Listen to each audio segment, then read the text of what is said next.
So you're saying the Toronto Maple Leafs got eliminated before they even had a chance to blow a Game 7 in the first round? Oh yeah, big surprise. It's Nick Pinkerton with the Twisted Wrister Podcast.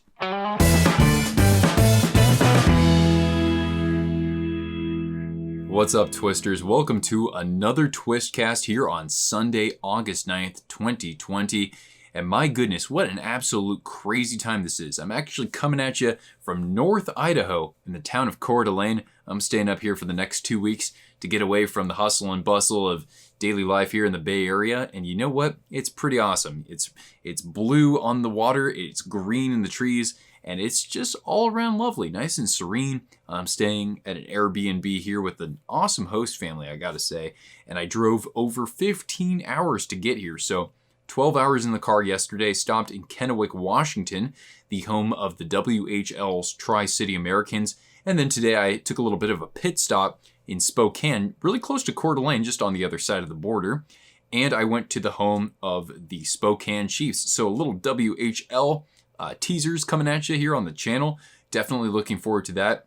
But certainly more so looking forward to some round one playoff hockey now that these qualifiers are all done.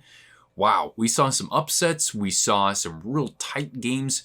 We saw most recently the Toronto Maple Leafs and Columbus Blue Jackets in a complete defensive stranglehold. A couple of epic comebacks. I mean, we hadn't really seen anything like that before, where you had, a team overcome a 3-goal lead, and then the next game they blow a 3-goal lead, and then they win in the elimination game. So congrats to the Jackets and to all the other teams that are moving on here. In my predictions, I did okay, guys. I got 5 out of 8. Not so bad. The ones that I got incorrect, well, let's take a look here. So the Montreal Canadiens against the Pittsburgh Penguins. Come on, how many people were predicting the Penguins to blow that series? They were actually healthy with Crosby, Malkin, Gensel, all those guys. Yeah, absolute shocker there. Let's see, which other ones did I get wrong? I got Chicago and Edmonton because I thought McJesus and the boys were going to get it done and had a decent defense, but nope, the Hawks brought it all. Who's this Highmore guy? Who is he, really? So I'm surprised to see Chicago moving on to the next round a little bit, but it's really told me you cannot count out the experience and the determination for the guys out there like Duncan Keith, obviously Patrick Kane, Jonathan Toews, Corey Crawford, Brandon Saad, and all those other guys who've won Stanley Cups before.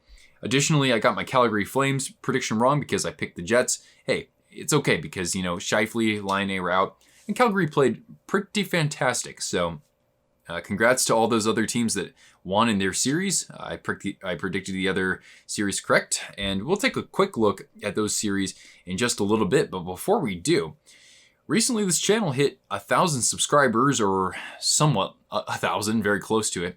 It was crazy, guys, because I woke up today, Sunday, August 9th, and we had 990 subscribers. And so I think to myself, all right, we're just a live stream away or a high click video away from getting over that hump. Maybe a hot take hockey raid or something like that, or a retweet from post to post. So I think, okay, we're going to get there. We're doing fine, guys. And then I see on my Twitter, like an hour later, Neil from Post to Post, of all people, Sensei Neil, as I like to call him, because I am inspired by his work. He tweets out, oh, big congratulations to Twisted Wrister for eclipsing 1,000 subs. And I'm like, oh my goodness, what's happening here? And I get all giddy and I see on YouTube that I am at 1,000. And then I remember, you know what though? YouTube has this weird thing recently where they show you have more subscribers than you actually do, or the subscribers that appear in your creator studio don't match what you have on your channel. So I think, well, maybe it's not official, but I'm like, but Post to Post just said it was official, and my phone was starting to blow up. So I'm like, hell, it's official. We're going to do this. We're going to, even if we didn't get those 10 subs, we're going to get them right away from some retweets and whatnot. So I go for it. I lean into it and I say, all right, guys, we got there. We done did it. This is awesome. We're going to have a giveaway. More content obviously is coming very, very soon, even though I'm on this 2-week trip here. And I was riding it. I was riding that wave. And then a few hours later, I'm on the road. I pull over in Spokane, and then it says I'm still at like 994 or something like that. And so I think, okay, YouTube, you played your game. Either that, or some people just really didn't like my content and didn't want to be a part of it. But I don't think that's the case, guys. And even if so, if people unsub, hey, there's nothing wrong with that. I don't know who you are, and even if I do, it's your choice. But anyway, And then we were at 1,000 when I went on my stream a little bit later in the day, and now we're back down. So we're at 996 as I make this. But nonetheless, guys, we're getting to 1,000. So this is my 1,000 subs podcast in a sense. So I just want to extend a quick thank you to all of our subscribers, all of our viewers. Even if you're not subscribed, that's cool. People who are collaborating with me, people who are retweeting and sending all their pics and videos and whatnot over my social channels, and all those good folks. I could name you individually, but that could take a separate podcast in and of its own. So thank you so much, guys. It's fantastic to have you along here in any capacity. You know, whether you just want to check out my jersey unboxings or you want to hang out with us during our stream, it's wonderful. It all helps viewers like you come to this channel and discover what we're building here. So thank you, guys. You know, who knows? Maybe we'll hit the next 1,000 a lot sooner than we did this first time around. I'm hoping so, and I'm gonna do everything to make that happen. But at the same time, a quality product is very important because that is what keeps people like yourselves coming back. So anyway, very happy to basically be at that point. And in celebration of that, we'll be having a jersey giveaway for a lucky subscriber. So it's going to be a giveaway. It's going to be something that's available to all of our viewers out there. And no matter where you are in the world, so for guys like Matthew, who's in New Zealand, or Eustace in Germany, who has won one of my jerseys, anybody who's in Newfoundland, if you're in South America, if you're in Antarctica, well, I don't know about you, you might be SOL, but nonetheless, we'll make it happen, guys. We're going to send, or the lucky winner will receive an Adidas Authentic jersey, customized on the back with twisted wrister, abbreviated because of character lengths, and the number 18, unless you want something otherwise, we can make that happen. But if there's a certain team you want, it's your choice. So if you're a Vegas fan and you want a twisted wrister jersey, even though I'm a Sharks fan, I will gladly fulfill that for you. So we'll get you a Vegas jersey. If you want a St. Louis Blues alternate with the trumpets on the shoulders, we'll do that. If you want a Kachina jersey, a Devils alternate jersey, if you want a road jersey, we'll do our best to make that happen. The Florida Panthers are a little bit difficult, but other than that, we might be able to make it work. So anyway, guys, stay tuned for a separate video on that. Stay tuned for some separate vlogging from my trip up here to Idaho. Driving up here from San Jose, I stopped in Kennewick, Washington, which was the big driving day that took me. I was on the road at 5:10 a.m. and I got into Kennewick at 6 o'clock p.m. And I mean, I only stopped for gas and I stopped to get a bite really quickly in Oregon in Bend. But other than that, guys, I was hauling ass the whole way. So I was just deadbeat and I slept like a baby, fortunately. But anyway, before I left Kennewick, I stopped at the arena, the Toyota Center, where the Tri-City Americans of the WHL play. They're one of 5 American teams in the WHL. So I stopped there, talked a little bit about their history, you know, notable alumni and such. And then I went up Highway 395, which is also part of I-90, and I went to Spokane briefly, Washington's second largest city, which is also home of Gonzaga for anybody who watches college basketball. That's where Gonzaga is. And I went to the arena there, the Veterans Memorial Stadium, or arena, excuse me, where the Spokane Chiefs play. So that program right there has produced, again, a number of great NHL players, a few guys currently in the league, and Spokane's actually home to a couple of current NHLers that I talk about in that video. So both of those videos, I believe, should be coming up within the next week, in addition to maybe some playoff predictions or something like that along those lines, because I don't want to get away from that too much either. Now, when driving all the way up here from San Jose, oh boy, what a trek, man. It was a lot of high desert, actually. You wouldn't necessarily think about that going through Oregon and through Washington, but sure enough, yeah, that was a big part of it. A lot of valleys, a lot of elevation, a lot of climb, a lot of descent. Actually, you know what? It doesn't feel like I spent much time on my descent. Right now, I'm only about 2,200 feet above sea level, but man, if I were to take a guess, it feels like I'm like 7,000 feet above sea level from how much climbing I did. So I started in, Sharks territory near San Jose, and I went through, let's see here, what were kind of my big stops there? So basically, you get out of the Bay Area, you take 680, and you get to where it becomes the Central Valley almost. That's where Sacramento is. And instead, you take I-505, yeah, that's the one, and that eventually connects to I-5. So you drive through about 2 hours of pretty much nothing, and then you stumble across the base of, I believe, what actually starts forming the Cascade Mountains in around Redding, and that's where Mount Shasta is. It's north of Redding. And Mount Shasta is actually one of the most prominent peaks in the contiguous United States. So even though I guess there isn't like a ginormous mountain range right there, that itself is quite a standout peak there.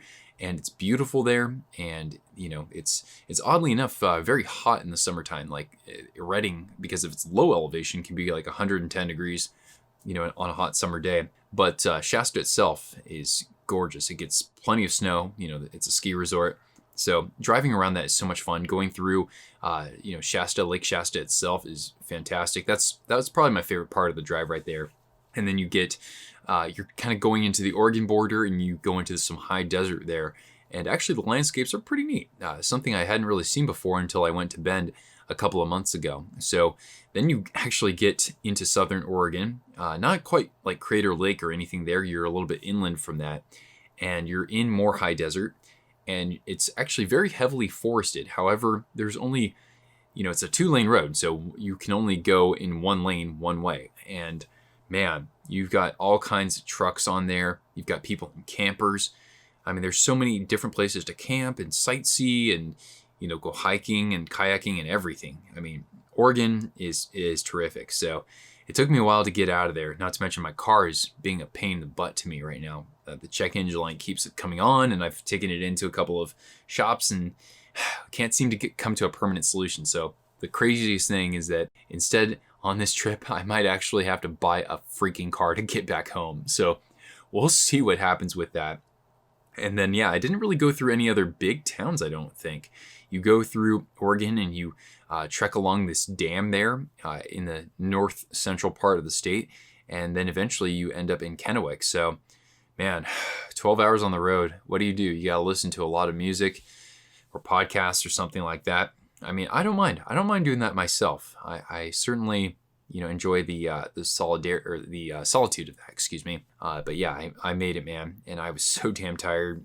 And then I passed out, pretty uninterrupted, I should say, for about 8 hours, and that never happens for me. Actually, it was more than that. It was probably about 8.5 hours. So fantastic sleep at my Airbnb there. Then I got up today, went over to the Toyota Center where the Tri-City Americans play, filmed a segment. And then I was like, that's it. All right, now I just got 2 hours to go until I'm in Spokane, essentially. So super smooth.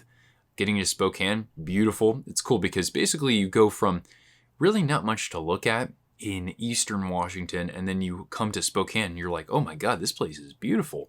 Because then you start to see those, Washington evergreen trees, and you see more mountains, and I don't know if they're buttes, but you see more topography in the distance there, and a really interesting kind of landscape to Spokane. So it's kind of one of these places that it's almost a hidden gem for a lot of people, in that you might not have heard much about it, but I wish I could spend some more time over there.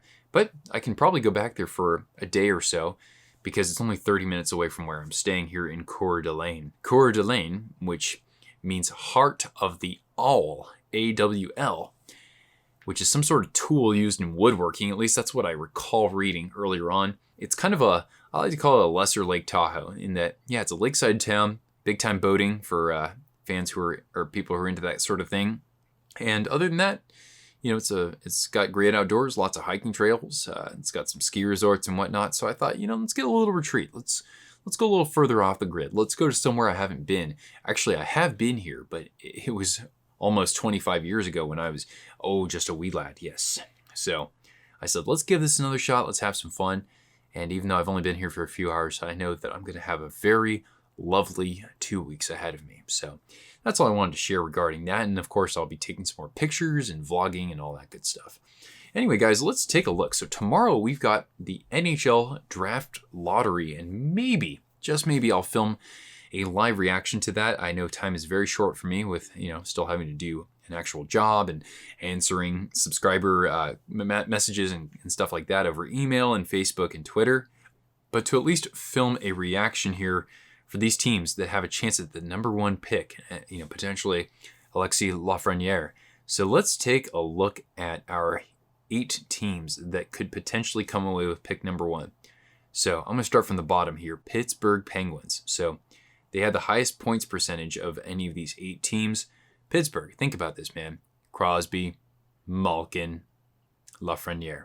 Pittsburgh has picked number 1 in recent times, but they've been such a good program after that maybe they do need a high draft pick to kind of set things in place for the future beyond Crosby and Malkin, when they're not in their prime anymore. But nonetheless, considering they've had, their generational pick of the litter here with, Lemieux and Crosby and whatnot, I'm just kind of like, oh, Pittsburgh, come on, man. Give someone else a chance. I sort of feel that way about the next team as well. Edmonton, they surprisingly did not do what I thought they could do. I thought this team could maybe even win 2 rounds in the playoffs, especially playing at their own arena. But come on, guys, you've had your picks. You've had McDavid. You've had Taylor Hall. You've had Ryan Nugent-Hopkins. You've had, oh my goodness, Nail Yakupov. So this team has had their chances to draft those really high-end picks. They have Ethan Bear as well, too. Let's not forget about him. So I'm just kind of like, guys, really? The next one, I don't know what is going to actually make things right for the Toronto Maple Leafs to actually win a round in the playoffs. A rookie, Alexis Lafreniere, I don't know if he's going to be the answer to that necessarily, but they have a chance. They have a chance at this number 1 pick right here. Of course, they drafted Austin Matthews back in 2016, so they've had a recent number 1 pick.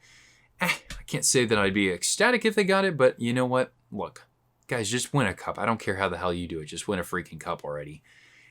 After them, we have the Nashville Predators, and I think the Predators haven't actually picked number 1 overall before, so I'd actually be okay with this one. It'd be really sick as if they got themselves a new franchise goaltender, but I don't think that there's anybody who's supposed to be that highly touted. At least that's not really how the draft seems to be working these days.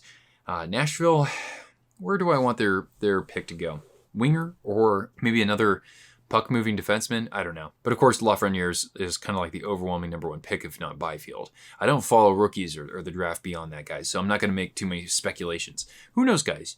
Imagine one of these teams might actually say, you know what? Maybe we don't need Lafreniere so badly, but you know what we'll take? We'll take 2 first-round picks, or we'll take a first-rounder this year from some other team, and we'll take their first-rounder next year, unprotected in the lottery or something like that. So don't be surprised if one of these 8 technically playoff teams actually chooses to trade this pick away from somebody else.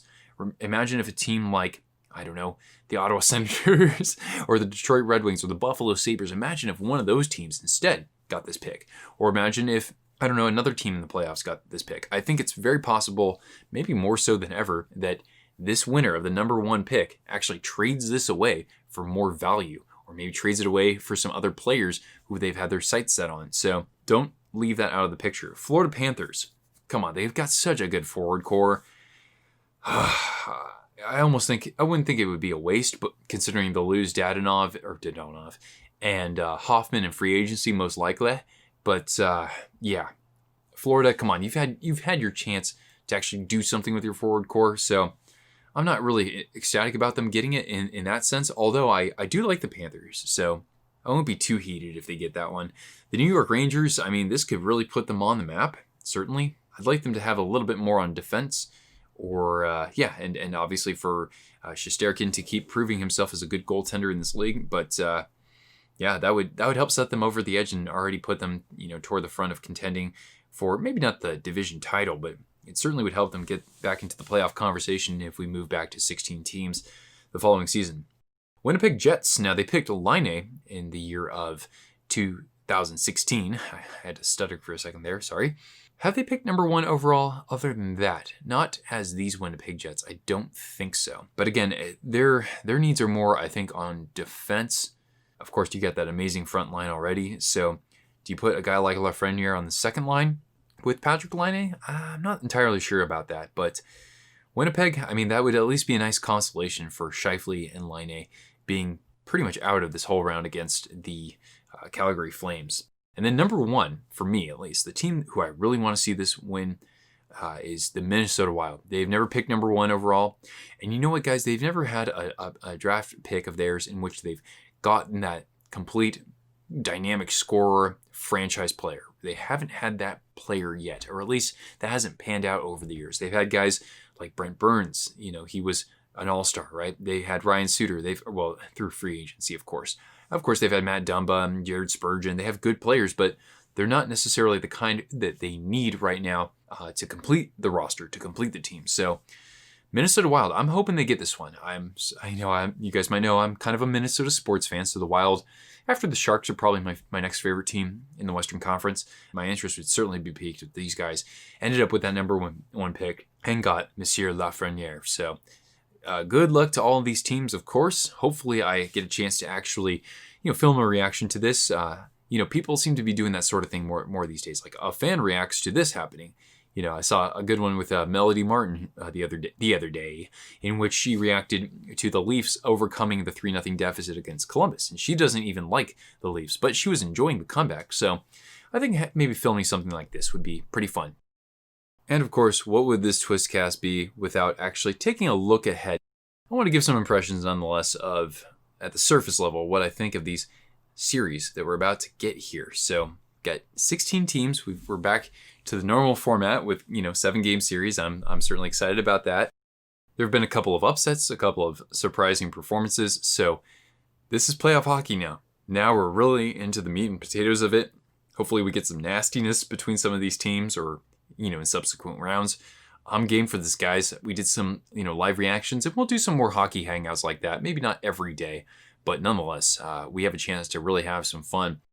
Staying tuned as a whole community here. So let's take a look at this first one that I see on the schedule. That's Tuesday, August 11th. So God, just 2 days from now, not even. We're talking about 12 Pacific on Tuesday. So I'll just be in the middle of work in 2 days, and playoff hockey's on again. So we've got the Columbus Blue Jackets, who just beat the Maple Leafs, and wow. Nice goaltending efforts there from Korpisalo, and fantastic defense from Columbus. And they're taking on the team they knocked out last year in a sweep, the Tampa Bay Lightning. Now, I don't think Stamkos has been confirmed whether or not he's going to play. I don't know. And of course, correct me in the comments if I'm wrong. But either way, you know what? With Stamkos, look, it's not to insult the way he plays. It's just that I don't know if he's necessarily the guy to rally around for Tampa to be successful here. I think this is where you have to really lean on a guy like Patrick Maroon, who went through it with the St. Louis Blues. So hopefully Tampa kind of has looked at things in the locker room a little bit differently here. Columbus, on the other hand, they just find a way to get it done. They just keep finding a way to prove us wrong. And I mean, I did pick them in the Toronto series for that reason. And they've proved it once again. Just their team defense, the defense from the forwards is great. I've seen good breakouts from them. They've looked very solid. They can win by shutting you down. They can win by frustrating you, by blocking shots and making these good extra efforts there. So it's a real test for Tampa. I mean, you could almost argue that of the 4 teams that came from the qualifying round, Columbus was probably the team they'd want to play, the least, even if they didn't lose to them in the playoffs last year. So let history repeat itself? I don't know. I'm kind of thinking that just may happen again, but I don't think Tampa's going to go in 4 games. No freaking way. That's not going to happen. I don't know. I'll shotgun another beer on camera. I'll shotgun 4 beers on camera, maybe not in the same stream, if Columbus goes out and sweeps these guys. John Tortorella, the guy is he's tough as nails.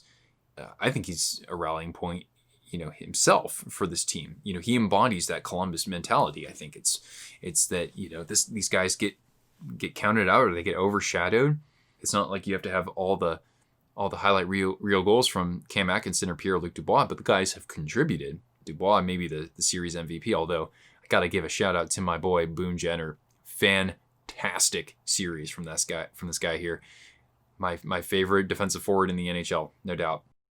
So anyway, I kind of like what I'm seeing with Columbus. Maybe I'll take a look at these numbers a little bit more in detail and make a call that way. But I mean, Columbus, I think could have a chance of outlasting Tampa, but I think the Bolts are going to come with the expectations that they're going to have to work for these goals against Columbus.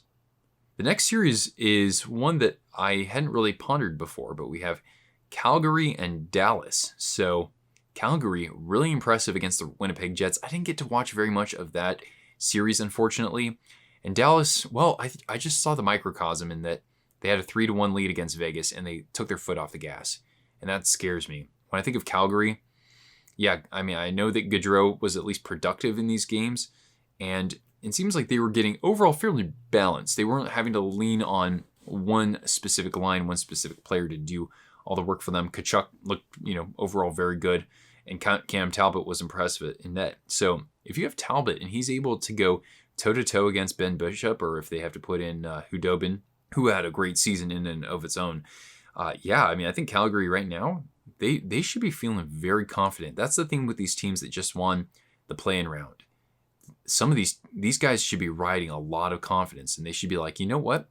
We played our best game of the season, or we played our best, small little stretch of the season right there. We can totally take on these higher seeds. We're coming for them because we had more to play for. We know what that's like, and that momentum right now is, I think is certainly meaningful.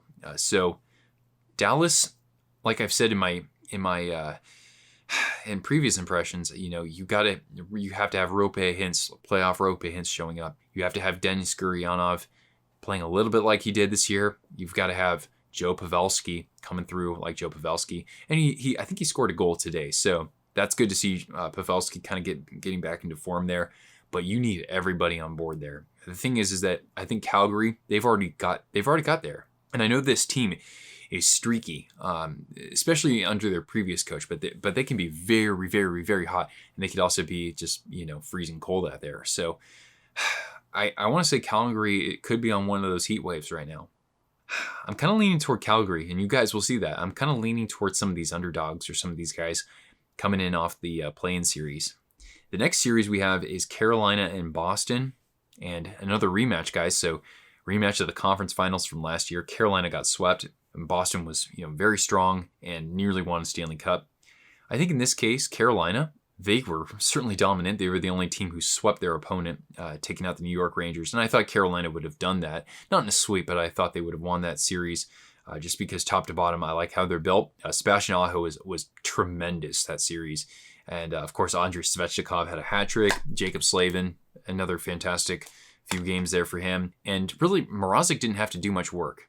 And I think that bodes pretty well for Carolina, a puck possession team. They have, I think, the highest Corsi for percentage in the NHL, if not second only to Vegas, who I'll talk about in a moment. So if these guys can hang on to the puck against Boston and really, use the speed of those players like Aho, Teravainen, and Svechnikov, I think they could maybe wear Boston out. I know that, I don't know if they're going to have Dougie Hamilton back, but Carolina, they had fairly low scoring games against the Rangers because, even if they don't have the best shooting percentage, they take away opportunities for the other team. And I actually think that could work against Boston. So, how do you shut down that top line? Beats me. If you have Brett Pesce out of the lineup, that hurts. But, they were able to shut down Panarin and Zibanejad pretty well. So I think Carolina's got a good shot. Now, Boston, you can never take the Boston Bruins lightly. They almost always win like 2 series on average. So it's hard not to pick Boston, even, regardless of who they're playing. But Carolina, I think they've already proven that definitely riding a hot wave, and that, they, with last year, really, it was overwhelming for them because this team hadn't been in the playoffs in a number of years. They took out the Washington Capitals in 7 games, and then they did something totally unthinkable and swept the Islanders. So it was such a weird run for the Hurricanes, and then to only get swept again. So it's almost like they weren't quite ready for that moment. And I think right now, this team is. So I'm kind of leaning toward them. That's, again, Boston is fantastic. They won the President's Trophy for a reason, and I'm not picking against them for that reason. I just think that, again, Carolina, I think out of the Eastern Conference teams, who are coming into this off of the qualifiers, I don't know.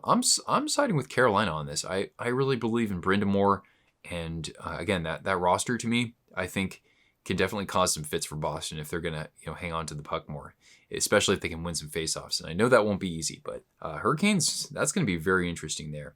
Now, this next matchup I think is one you cannot underestimate. It's Chicago and Vegas. So Chicago just took down McDavid and Draisaitl. Really, that's not easy. So Chicago basically outscored the Edmonton Oilers.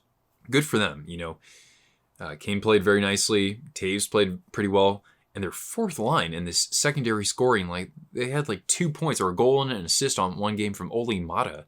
And Slater Cuckoo was getting in on the scoreboard. And Highmore. What on earth? Who are these guys? So when you have sort of these players emerging out of nowhere and getting on the scoreboard, and then you couple that with the experience and determination of, Kane, Taves, Keith, Sod, Crawford, these guys are like, okay, we haven't been back here in quite some time now. 5 years for them is a while. They're like, hey, we gotta get back in here, man. You can put us against the best players in the league, and you know what? Collectively, we can jump on them. We can strike first. We can get that big save before they do. So I think Chicago is certainly going to be a bigger test than what we might estimate for Vegas. And Vegas, unlike the other two matchups, I'm going to give Vegas some praise here because these guys, they are relentless. They really are relentless. As a Sharks fan, it makes me envious to see this level of resilience from them and this level of attack. It's amazing hockey to watch. It is. You couple that with hitting everything that moves out there when you have to face Reeves, Carrier, and even these guys in the top 6 will put you into the boards, or Mark Stone will just cause absolute havoc out there.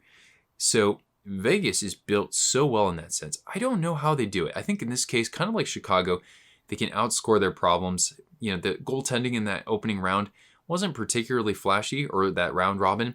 I think that it could actually come down to a barn burner between these two teams. I think it can. At the end of the day, I think Crawford has the potential to outplay Leonard and Fleury. I do right now, just based on what we saw there. I think that Kane and Taves. Oh, you also have Doc out there too. Can't underestimate him and Kubalik. Gosh, they do actually have some pretty damn good players over there in Chi-Town. Can these guys go toe-to-toe with Vegas' top 6? Do they have the physicality to maybe match the Knights? I don't think so in that department. I think if Vegas is smart, they use that to their ability and take out some, well, not injure, but of course wear down some of these skill players for Chicago. That's probably going to be it there. You're going to look at some of these young guys for Chicago potentially trying to do a little bit too much out there. Maybe if Kane is being shut down. So earlier today, I said, I kind of want to pick Chicago in this. But in this case, I still think I'm siding with Vegas because they can beat you and they can do so in a way that punishes you and wears you down over a 7-game series. And additionally to that, with them, if you have a lead on Vegas, no, I just saw this right now. Vegas scores in bunches. If you have a weak goal from a defensive breakdown, guess what? 5 minutes later, there are going to be 2 more goals in the back of your net with the Golden Knights out there. So I like Vegas in this case. I almost want to think it can go 7 games. I almost want to think that. Maybe 6. Nah, let's have some fun. I'll say Vegas in 7 in this one. All right, now we're looking into our other 4 matchups. So those are going to come on April 12th here. We've got the New York Islanders and we've got the Washington Capitals in the Trotz Cup. So Barry Trotz, guys, Cup winner in 2018, took this Islanders team from seemingly nothing into a playoff team. They swept the Pittsburgh Penguins last year. This guy is riding high, and the Isles got some really nice play with the return of Adam Pelech, and of course Ryan Pulock out there has done a very nice job. Varlamov had a very, very solid series. Anthony Beauvillier was a freaking beast. And, like I said earlier, this is one of these cases where I think this team can jump on maybe a more, I don't know.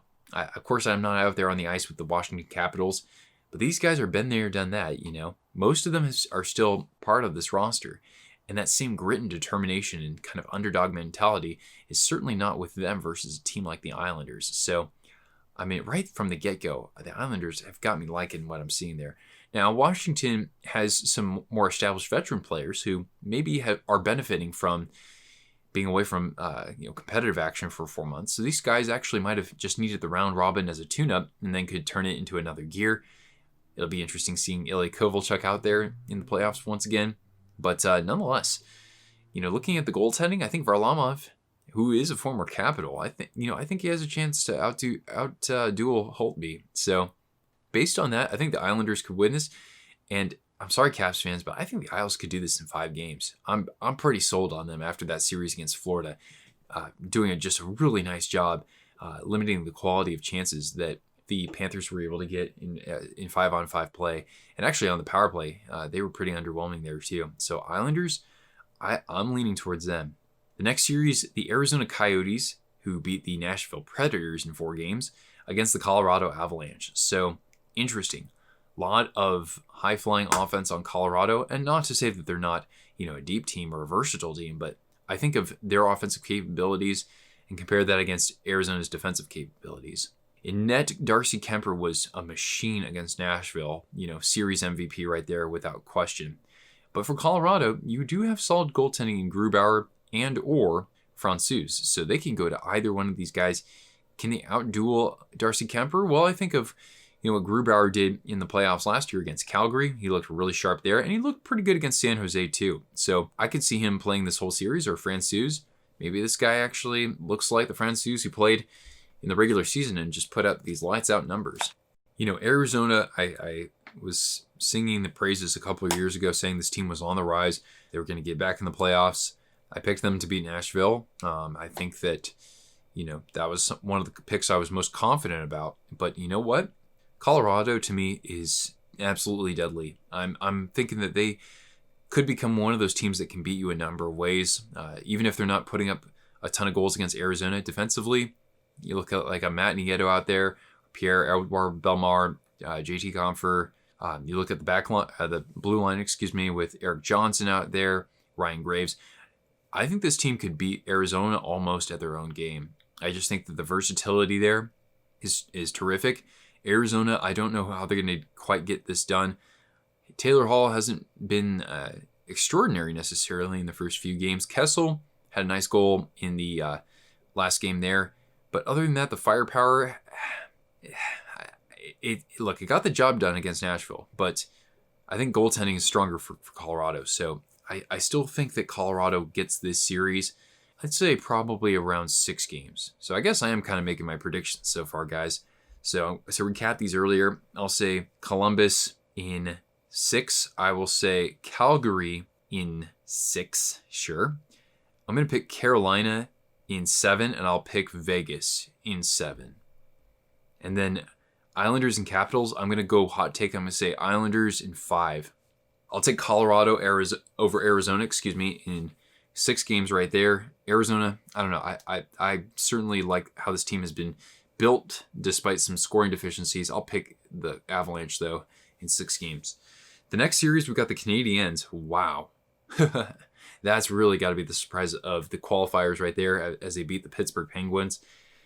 And they're going to be taking on the Philadelphia Flyers. So the Flyers, the 1 seed, kind of like Vegas, can't underestimate what Montreal can do. The Habs did a nice job shutting down Pittsburgh's top talent. I mean, God, defensively, they were terrific. Carey Price, really, really excellent series. I don't know about stand on your head so much the whole series, but outstanding. Some of the best we've seen from Carey Price over the last 5 years.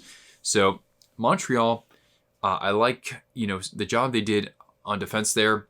Physical team, very physical team right there.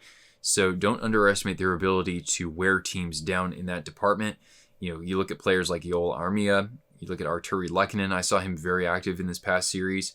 You look at the defense there with Jeff Petrie. He had a big goal there. You had Shea Weber playing. So, they have pieces, who can serve a variety of roles and do a very good job at those roles. I know that sounds generic, but you look at my video I made on the Montreal Canadiens before the playoffs, and I kind of talk about that more. The Flyers, though, were they the best team out of the 8 in the round robin? They just might be. They've got Carter Hart back there. They've got firepower, and even though I didn't get to really watch them in this round robin, they have those utility players like the Scott Laughtons out there. Philadelphia, to me, I said at the beginning of the year they were going to win the Stanley Cup. It's hard to back down from that. And Montreal doesn't give me enough of an attack to really make me want to change my mind there. So I'm going to say Philadelphia, but I'll give some respect to the Habs, and I'll say that Carey Price is going to at least steal 1 game. And this team, I think this team can hang pretty tough with Philadelphia. But I'll take the Flyers in 6 games there. And then my last pick, we've got the Vancouver Canucks and the St. Louis Blues. The Canucks just came off a series against the Wild. And you know what? I wasn't overly impressed with Vancouver in this case. I think Minnesota had I mean, they shot themselves in the foot in that last game. I don't know. I never got like 60 good minutes of Vancouver Canucks hockey, not necessarily, at least from what I saw. And the Blues, they've been a little underwhelming in this round robin. But again, put their backs against the wall. Put Jordan Bennington out there. You've got, Pietrangelo, Parayko, Tarasenko. I mean, these guys are experienced. They are lethal. They got versatile players. They got guys who can, definitely put a hurt on other teams. And they could certainly have that effect on Vancouver as well. You think of their skill players with Pettersson and Hughes and Besser and JT Miller. Nice series he had against Minnesota there. Actually, Besser played pretty damn well too. You're going up against a highly skilled team in Vancouver, and you've got the tools to get at it. I look at this as well. Markstrom didn't really have that good of a series. I don't know. He gave up some shaky goals. I was kind of disappointed in that. And I'm a Markstrom fan, but defensively, yeah, I think St. Louis has the better back end there. But the Canucks, they have a really good checking line, as I talked about in my video there. So I don't know. This one to me might be actually the hardest to call, because I want to say Vancouver, guys. I really do. But to me, St. Louis is going to come at them. St. Louis is going to try to out-hit them. St. Louis is going to, I don't know if they had that good of a penalty kill, but that experience, these guys know how to dig deep in these big moments. This one's tough. I'm actually not entirely convinced, because I want to say, I think the signs do point to St. Louis for me. I think they do. I think Vancouver is, St. Louis is more punishing. I think of what they did to the Sharks last year. So I want to say that they can repeat that against the Canucks. And the way that Markstrom played, I'm just not sold. So I'm going to go with the Blues. I'll take the Blues in 5. So there we go. Anyway, guys, those are going to be my predictions. But I want to know what yours are in the comments below, so let me know. You can also use that as a space to ask me any questions you want me to consider answering in my next Twistcast. In the meantime, guys, keep it locked for more videos covering the playoffs and more hockey hangouts. We'll have some of those in the near future with the first round here. Guys, playoff hockey. Isn't this a beautiful thing? Anyway, I hope you enjoyed this podcast and had a good time. If you're on YouTube, give it a thumbs up. Subscribe down below if you haven't already. And if you're on SoundCloud, feel free to give me a follow or download the podcast there. So that's soundcloud.com/twistedwristerhockey. Once again, guys, this is Nick. Thank you so much for tuning in, and I'll catch you later. Arrivederci.